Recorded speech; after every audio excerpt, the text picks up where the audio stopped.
Sa wakas, nakapag-bike din. So after nung reverse Laguna Loop natin nung July 5, napahinga na tayo. Hindi na tayo nakapag-bike ulit. So ang reason, medical reason, kailangan ko lang magpahinga at kailangan ko lang magstay sa bahay muna. So ngayong August 3, almost naman tayo hindi nakapag-bike. Medyo nagkaroon na tayo ng konting oras para makasundot na ngayon. Nag-fix gear na din tayo. Nakakamiss na rin kasi to. Shoutout pala muna sa courier para sa bagong shorts natin ngayon. Pinadala nila ako ng isang araw. Maraming salamat po. Quality talaga yung shorts, guys. Ano pang hinihintay nyo? Order na!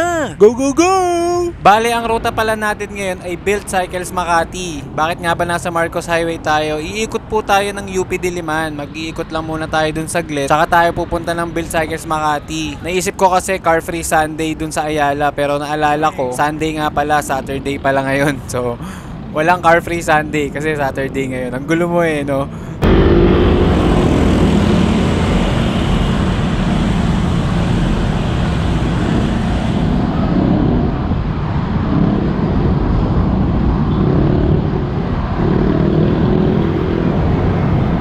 So pagdating natin ng Katipunan, medyo smooth na yung takbo natin dito. May mga konti-konti lang na sketchy moment, pero all goods naman. Kung napapansin nyo, medyo mauga yung POV natin. May binili kasi akong necklace mount. Magnetic siya. So sa t-shirt lang siya nakadikit. Although may base layer ako sa loob, pero mauga pa rin siya tignan. Ayan sobrang uga. Nakakahilo panoorin. Pero sana panoorin nyo pa rin ako. Grabe, sobrang running era na talaga ngayon taon. Sobrang daming tumatakbo. Hindi ganito dito kapag ka weekend Tapos yung mga yan, grupo-grupo. So parang every weekend talaga sila tumatakbo. Nakakaingit lang kasi sobrang dami talaga nila. Running era na talaga 2024.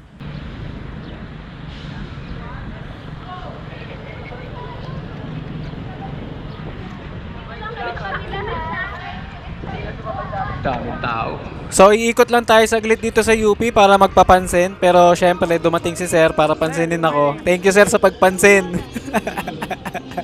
Yung setup niya. Solid setup niya. Sobrang solid nung setup ni sir, naka-surly siya. Tapos ang lakas ng speaker. Kaya minute natin kasi makaka-copyright tayo. Alam mo naman si Facebook. So nagpa-picture lang si sir, tapos pahinga lang din ako saglit. Nag-charge lang ako ng camera, tapos umalis na agad ako papunta ng Built Cycles Makati. So pagdating natin ng Kamias, dito na tayo lalabas papunta ng EDSA. Sana maluwag sa EDSA kasi minsan kahit weekend, napakasikip dun, grabe. Ang pangit pa ng kalsada, sa totoo lang. So babaybayin lang natin tong EDSA papunta Mandaluyong. Doon na tayo dadaan papunta na Built Cycles Makati sa may Rockwell.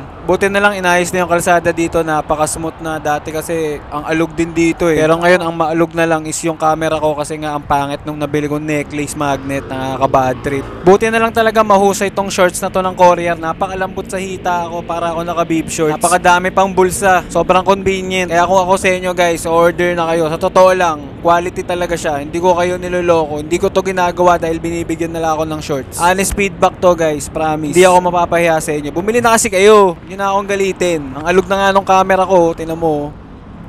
Sobrang sketchy talaga ng bike lane dito sa EDSA Guadalupe. Basta-basta na lang lumiligo yung mga kotse nang wala signal.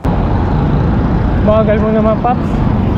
Tapos itong isang to, nakanguso na sa bike lane. Ayun nakikita niyo yan. Paano hindi naging delikado sa bike lane? Tingnan mo, nakaharang sa bike lane. Ang galing, di ba? Tapos yung mga metal plate na pinantatakip sa lubak, tignan mo, walang hiya itsura Minsan na nga lang gumamit ng bike lane, ganito pa. Ay sus, naku po. Buti pa dito sa Rockwell, napakaganda ng kalsada, grabe. Asfaltado lahat, napaka-smooth. Maalog lang talaga yung camera ko. Nakaka-bad trip talaga Tingnan mo, tanginang yan. Sana kinagat ko na lang. Tapos eto naman si kuya, kung kailan nasa ahon tsaka hindi maka-decide kung saan pupunta.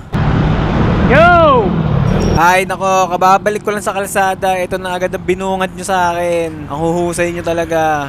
Dumaan muna tayo ng good shit or good shot. Kayo na bahala, naka-asterisk kasi. Bibili lang tayo ng kape kasi sarado pa yung Built Cycles. Magpapalipas muna tayo ng oras dito. Buti na lang talaga nakapagkape na, nawala na yung mga bad trip ko. Pasensya na kayong lahat. Sana maganda rin ang umaga nyo. So rekta na tayo sa Built Cycles para tumingin ng something doon na mabibili. Kukunin ko sana yung Pasay grips ko para dito sa fixed gear natin. Kaso parang wala pa dun sa shop. So balik na lang tayo sa ibang araw. Maraming salamat sa panonood guys. Maraming salamat sa paghihintay sa akin ng isang buwan.